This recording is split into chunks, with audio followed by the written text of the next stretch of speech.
आज जो हम पढ़ने जा रहे हैं बिल्कुल ही अपरिचित होंगे आप इस पौधे के बारे में। जिस पौधे के बारे में आज हम बात करने जा रहे हैं, इस पौधे का नाम है क्रोटोन पौधा। कौन सा पौधा है? क्रोटोन पौधा। क्रोटोन पौधा है। और इस पौधे को आप देख भी रहे हैं किस तरह का लग रहा है। क्रोटोन पौधे जमीन के बारे में उसकी दशा को बताते हैं। समझ में आ गया होगा कि यह क्रोटोन पौधा की सबसे अहम विशेषताएं ये है कि यह जमीन की दशा को बताता है। दशा मतलब स्थिति को बताता है। क्या स्थिति को बताता है?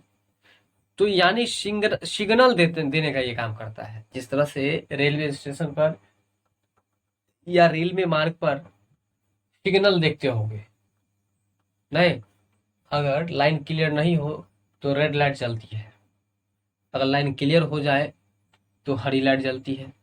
उसी तरह से ये क्रोटोन पौधा भी सिग्नल देने का काम करती है। क्रोटोन पौधा किसका काम करती है? सिग्नल देने का। और यह पौधों की दशा को बताने का भी काम करते हैं। सॉरी, पौधों की दशा नहीं, जमीन की दशा। किसकी दशा? जमीन की दशा, यानी कि जमीन की स्थिति को बताने का काम करती है। किस तरह से करती है वो हम अभी अगले लाइन में पढ़ेंगे। क्रोटोन पौधे की जड़ जमीन में ज्यादा गहरी नहीं जाती है। तो क्रोटोन पौधों की क्या विशेषता है कि इनकी जो जड़ होती है वह जमीन के अंदर काफी नीचे तक नहीं जाती है। जब मिट्टी सूखने लगती है तो इस पौधे की पत्तियां भी सूखने लगती हैं। जब मिट्टी सूखने लगती है ना, तो इस पौधे की पत्तियां भी सूखने लगती है और झड़ने भी लगती है, जिससे मिट्टी का पता चल जाता है। जिससे क्या होता है कि मिट्टी का पता चल जाता है। तो पीछे पढ़े थे कि मिट्टी का पता चल जाता है कि मिट्टी सूख रही है। मिट्टी सूख रही है तो यह एक प्रकार की सिग्नल होता है। मतलब क्रोटोन पौधा के बारे में हमने क्या बताया? सबसे पहले हमने बताया कि क्रोटोन पौधे की जड़ जमीन के अधिक गहरों तक नहीं जाती है। और इस पौधे को हम लोग सिग्नल देने वाला पौधा भी कह सकते हैं, क्योंकि जब यह जमीन के काफी नीचे तक नहीं जाती है तो जिस खेत में फसल लगाए होते हैं उस खेत में इस पौधे को भी लगा देते हैं। और जब धरती के अंदर की पानी सूखती है तो इन पौधों के पत्ती भी सूख कर गिरने लगते हैं और साथ में इसके पत्ते झड़ने भी लगते हैं। तो इससे स्पष्ट हो जाता है कि इस मिट्टी की नमी सूख रही है और इसमें पानी की जरूरत होती है। तो इससे क्या होता है कि फसल में उर्वरक का यूज हम नहीं करते हैं, बस यह जान जाते हैं कि पानी मतलब सिंचाई करना होगा इसको, और हम लोग सिंचाई ही करते हैं। तो आइए अब हम लोग पढ़ते हैं रेगिस्तानी ओक के बारे में। वैसे तो ओक को हम लोग साधारण भाषा में अकवन भी कहते हैं, लेकिन यहाँ वो बात नहीं है, ये बिल्कुल ही अलग दिख रही है। यहाँ देख सकते हैं आप, ये चित्र किस तरह का है। रेगिस्तानी ओक है ये। तो पहले क्वेश्चन ये बता दो कि रेगिस्तानी एरिया में जो पौधा होता है वह काफी बड़े बड़े होते हैं कि छोटे छोटे होते हैं? तो बिल्कुल सही है कि रेगिस्तानी एरिया में जहां बारिश नहीं होती है उस एरिया में पौधे बड़े बड़े नहीं होते हैं, छोटे छोटे झाड़ी वाले पौधे होते हैं वो भी। और साथ में बड़े पौधे की अगर बात करें तो वो भी होते हैं, लेकिन उसमें केवल एक ही पेड़ पाया जाता है। इसीलिए यहाँ पर हम लोग समान रूप से ऐसा नहीं कह सकते हैं कि यहाँ पर बड़े बड़े पेड़ भी उगते हैं, है ना। विशिष्ट रूप से है, एक ही पेड़ है केवल, इसलिए हम लोग यहाँ पर समान रूप से कह सकते हैं कि यहाँ छोटे छोटे पेड़ ही उगते हैं, बड़े पेड़ नहीं होते हैं।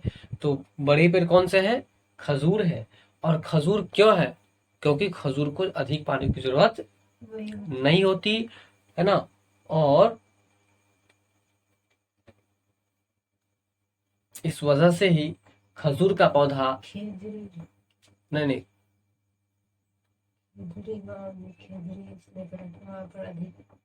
यहाँ पर अधिक देखने को मिलता है। तो आइए बात करते हैं हम लोग रेगिस्तानी ओक के बारे में। तो इससे पहले एक और क्वेश्चन बता दो कि रेगिस्तान का जहाज किसे कहा जाता है? ऊंट को कहा जाता है, कैमल को कहा जाता है।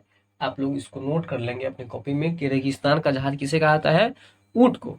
तो आइए बात करते हैं। ऑस्ट्रेलिया में रेगिस्तानी ओक पेड़ पाया जाता है। ऑस्ट्रेलिया में रेगिस्तानी ओक पाया जाता है। मतलब कि रेगिस्तानी ओक कहाँ पर पाया जाता है?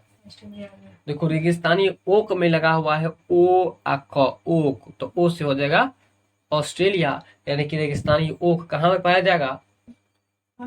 ऑस्ट्रेलिया में। क्या थे? जिसकी ऊंचाई 11 से 12 फीट होती है ना। इस पेड़ की ऊंचाई मात्र 11 से 12 फीट, मतलब कि कोई खास नहीं। ठीक है, इसकी ऊंचाई 11 से 12 फीट होती है और इसकी पत्तियां बहुत कम होती है, और इसकी जो पत्ती होती है वो बहुत कम होती है। किस पौधे के बारे में बात कर रहे हैं हम? पेड़ के बारे रेगिस्तानी ओक के बारे में। और ये रेगिस्तानी ओक किस? ऑस्ट्रेलिया में। ऑस्ट्रेलिया में पाया जाता है ना। इसकी ऊंचाई कितनी होती है? 11 से 12 फीट ही होती है। 11 से 12 फीट ही होती है। पेड़ तो आप भली बात देख ही रहे हैं। कहते हैं कि इसकी ऊंचाई 11 से 12 फीट होती है, लेकिन इसमें पत्तियां की संख्या जो होती है, पत्तों की संख्या बहुत ही कम होती है। पत्तों की संख्या बहुत ही कम होती है। किस पेड़ में? ओक के पेड़ में। रेगिस्तानी ओक के पेड़ में। चलो अब आगे चलते हैं हम लोग एक बार पुनः रेगिस्तानी ओक पर। इसकी जड़ें जमीन के अंदर 250 से 300 फीट तक जाती है। रेगिस्तानी ओक जो होता है उसका जड़ जो है अंदर कितना जाता है? 250 से 300 फीट अंदर। ये तो बड़ा मायने रखता है। 250 से 300 फीट काफी अंदर हो गया।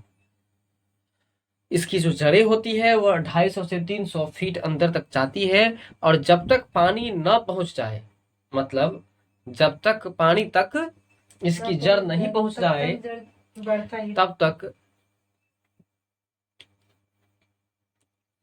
यह पानी पेड़ के तने में जमा होता रहता है। कह रहा है कि जब तक पानी तक न पहुंच जाए यह पानी पेड़ के तनों में जमा होता रहता है। जब कभी इस इलाके में पानी नहीं होता या पानी की कमी पड़ जाती तो वहां के लोग इसके तने के अंदर पतला पाइप डालकर पानी निकाल लेते हैं। तो ये बड़े ही रोचक पेड़ है, क्योंकि यह जो ऑस्ट्रेलिया में पाया जाता है, और ऑस्ट्रेलिया के किसी क्षेत्र में यदि पानी की कमी होती है तो वहां के अगल बगल के लोग क्या करते हैं? इस रेगिस्तानी ओक के, है ना, इस रेगिस्तानी ओक के तनों में पाइप लगाकर पानी की आपूर्ति पूरी कर लेती है। तो बताओ किसके बारे में हम लोग पढ़ रहे हैं? ओक के बारे में, रेगिस्तानी ओक के बारे में। और यह रेगिस्तानी ओक कहाँ पाया जाता है? ऑस्ट्रेलिया में पाया जाता है। इसकी ऊंचाई कितनी होती है? 11 से 12 फीट होती है। अच्छा, इसकी पत्तियां ज्यादा या कम होती है? बहुत कम होती है। इसकी जो जमीन के अंदर गहराई में जड़ जाती है वो कितना से कितना? 250 से 300 फीट। 250 से 300 फीट तक जाती है। जब तक पानी तक ना पहुंच जाए, मतलब कि यह जो पेड़ का जड़ है पानी तक नहीं पहुंच जाए तब तक पानी पेड़ के तने में जमा होता रहता है। तब तक पानी कहाँ जमा होता रहता है? तो पेड़ के तने में जमा होता रहता है। और जब कभी इस इलाके में पानी नहीं होता तो पानी की कमी को पूरी करने के लिए वहां के लोग इसके तने के अंदर पाइप डाल देते हैं और पानी निकाल लेते हैं। तो हम लोग पढ़े रेगिस्तानी ओक के बारे में। अब मेरा अगला कंटेंट है बनियान ट्री के बारे में, यानी कि बरगद के पेड़ के बारे में। ठीक है, बरगद के पेड़ के बारे में, यह ना बनियान ट्री, ये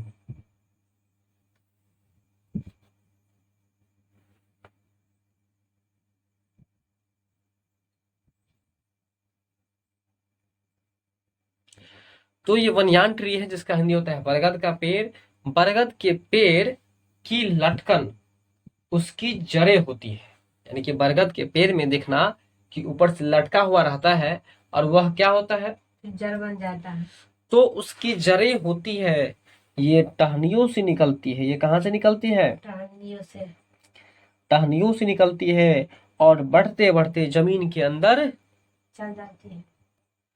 चली जाती है।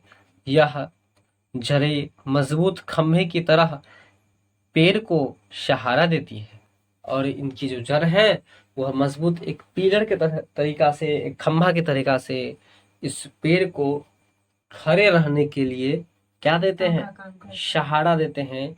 ये सपोर्टर का वर्क करते हैं।